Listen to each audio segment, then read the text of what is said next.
ولسمشر ماڼۍ وایي له دې وروسته به د عامې روغتیا په وزارت کې ټولې ګمارنې او بدلونونه د افغان ولسمشر په لاسلیک کیږي. خپله ولسمشر محمد اشرف غني دا خبره وروسته له هغې کړې چې په دې وزارت کې د بډو اخیستو ادعاوې وشولې.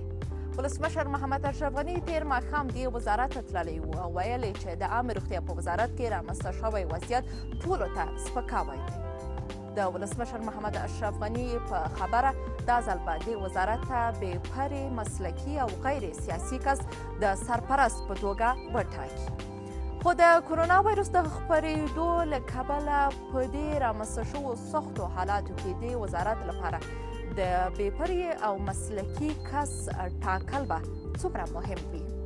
لازمه ده چې دلته یو غیر سیاسي او مسلکي او تخنیکي شخص چې په اداره او منیجمنت کې زیاته تجربه ولري د افغانستان د راځي کلتور تقاضا او د حالاتو سره بلد وي انتخاب شي ترڅو وکولای شي چې صحي سکتور کې د فساد د مخنیوي لپاره د روغتیايي خدماتو د کیفیت د جوړښت لپاره د وړتیا په اساس باندې د کادرونو استخدام د کرونا د مهار لپاره د واکسین د تهیه او د تجهیزاتو د اکمال د پرسونل د محافظت او ټریننګ او په آخر کې د باکیفیته دوايي او غذایی محصولاتو د تضمین چارې په هیواد کې باید دوی تضمین کړي. ولسمشر محمد اشرف غني وایي چې قانون ته باید درناوی وشي او دا ټولې چارې باید د قانون له لارې مخته یوړل سي.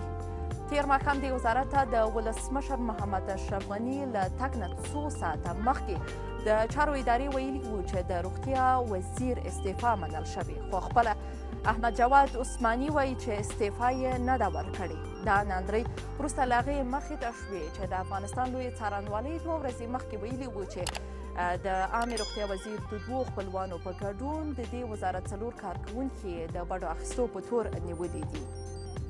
یاد دې وي چې د افغان ولسمشر محمد اشرف غني او د ټاکنیز سیال ډاکټر عبدالله له ناندریزو ولسمشریزو ټاکنو نه وروسته د یوه سیاسي روغې جوړې په پایله کې هوکړه وشوله چې دواړه به د راتلونکي کابینه کې 50-50 سلنه ونډه ولري. خو له هغې نه مخکې هم ډېر ځله د عامې روغتیا وزارت د ډاکټر عبدالله ته نږدې کسانو ته ورکول کېده. خپله د دغه وزارت هغه پخوانی وزیر فیروزالدین فیروز هم د ډاکټر عبدالله له ملاتړو څخه و. خو دا ځل معلومه نه ده چې څوک او کله به د دې وزارت د چارسنبالې په توګه معرفي کیږي. شازیه حیا، کابل.